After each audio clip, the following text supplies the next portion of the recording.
ان کا بھی دورہ کیا اور ہالینڈ کا بھی اب فرانس میں ہے، تو جو آپ کی ملاقاتیں رہی ہیں وہ کیسی رہی ہیں؟ اور یورپ ہمارا ایک بہت بڑا پارٹنر ہے تجارتی حوالے سے، لیکن پچھلی حکومتوں نے ان کو اگنور کیا ہے تجارتی اور سفارتی طور پر بھی ہم لوگوں نے کوئی ہمارے وزیر اعظم یا کوئی وزیر خارجہ وغیرہ کا کوئی دورہ نہیں ہوا، تو کیا ہم مستقبل میں دیکھ رہے ہیں کہ یورپ کے ساتھ ہمارے تعلقات بہتر ہوتے جا رہے ہیں؟ آپ نے بھی دیکھا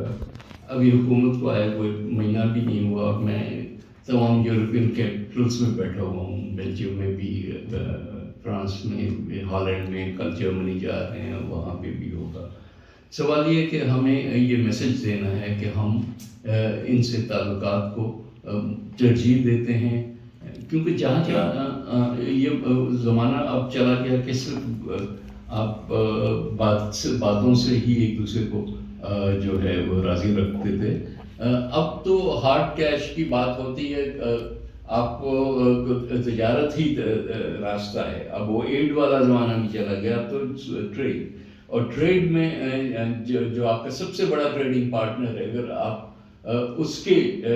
جو ہے عزت نہیں کریں گے تو پھر اپنے آپ کو نقصان ہم پہنچا رہے ہیں۔ پاکستان کا ایکسپورٹر، پاکستان کا انڈسٹری، پاکستان کا فارمر یہ خوش نہیں ہے تو پھر ہم خوش نہیں ہیں، تو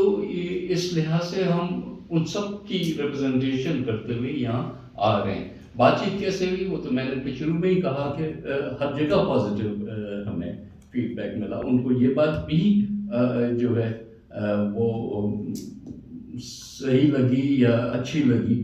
کہ نئی حکومت کے آتے ہی ہم نے ان کو اپروچ کیا ہے اور جو بھی مسائل ہیں ان کو حل کرنے کی کوشش کی ہے۔ فرانس کا جو ٹریڈ منسٹر اس نے یہ کہا کہ یہ اس کی پہلی میٹنگ ہے دوبارہ سے اپوائنٹ ہونے پہ، تو یہ دکھاتا ہے کہ وہ کتنے خواہش مند ہیں پاکستان سے اپنے تعلقات بہتر کرنے میں، ورنہ یوزلی تو یہ اپنے پڑوسی ملکوں کے ساتھ یا دوسرے اکراس اٹلانٹک پہلے ترجیح دیتے ہیں، اس کے بعد پاکستان جیسے ملک ان کے ایجنڈا پہ آتے ہیں، لیکن نہیں، انہوں نے اب وے جا کے یہ رکھا